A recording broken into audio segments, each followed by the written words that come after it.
ভাত করতে হয়। এই জায়গা থেকে আমাদের একটা দাবি ছিল, আমাদের যে দুপুরের খাবারটা 50 টাকা, সেটা যদি 30 টাকার ভিতরে আমাদেরকে দেওয়া যায়, তাহলে গরিব ছাত্ররা আমরা উপকৃত হতাম স্যার। আর একটা বিষয় হচ্ছে, আমাদের অনেক দিন ধরে দ্বিতীয় ক্যান্টিন নির্মাণের জন্য একটা জায়গা বরাদ্দ করে ময়লার ভাগাড় তৈরি করা হয়েছে। আমি মনে করি এটা আমাদের স্টুডেন্টদের সাথে ওয়ান্স টাইপ অফ রসিকতা। একজন অভিভাবক হিসেবে আপনাকে এই জায়গাতে নজর দেওয়ার জন্য অনুরোধ করব। স্যার, আমরা দেখেছি হলে সিট পাওয়ার জন্য, মেয়েদের যে হল আছে, এখানে কোনো একটা দলের লেজুর বিক্রি করতে হতো। আমার ফার্স্ট ইয়ারের ভাই বোনরা যেখানে পড়াশোনা করবে, যেখানে রিসার্চ করবে, সেখানে তাকে রাস্তায় নেমে স্লোগান দিতে হবে, এই ভাই আসছে স্লোগান দাও, আমার ভাই, তোমার ভাই, আমার ভাইয়ের চরিত্র ফুলের মতো পবিত্র।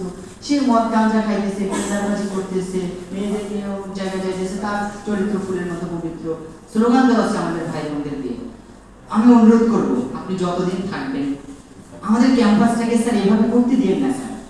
আমরা কোনোমতে শিক্ষার্থীরা আসি পড়াশোনা করতে, আমরা কোনো ভাইয়ের স্লোগান দেওয়ার জন্য আসি না। আমাদেরকে বাধ্য করা হয়, গ্রুপিং করা হয়, প্রেশারাইজ করা হয়।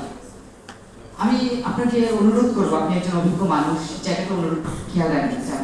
আর একটা বিষয় হলো স্যার, আমরা জানি ঢাকা ইউনিভার্সিটির বাজেট আর আমাদের ইউনিভার্সিটির বাজেট যদি তুলনা করা হয়, দাদা আর নাতি অনেকটা এমন স্যার। তাদেরও 10% বাড়ানো হয় 900 কোটির উপরে, আমারও 158 কোটির উপরে 10% বাড়ানো হয়।